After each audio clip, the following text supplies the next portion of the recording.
Hello, nagpahinga muna ko dito sa gilid ng kahoy. Sa 25 hectares ito ng lupa ng mama papa ko, hindi maano sa isang araw, hindi matuyok sa isang araw. Ito yung daanan ko, oh.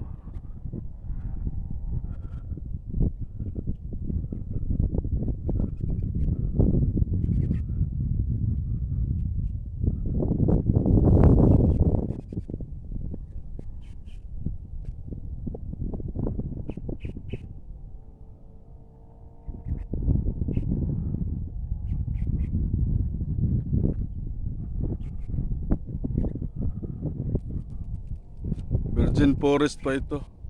Walang basta-basta makapasok na tao dito kung walang paintulot sa mama papa ko.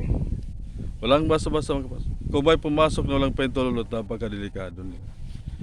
Kaya walang taong basta-basta. Kami lang dito pamilya ang makapasok dito. Sa 25 hectares, di ko pa naano lahat. Ganon.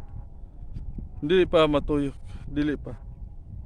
Sinuyod ko ang 25 hectares kung makaya ba sa isang araw. Ug salamat sa inyong lahat. Salamat. God bless you all.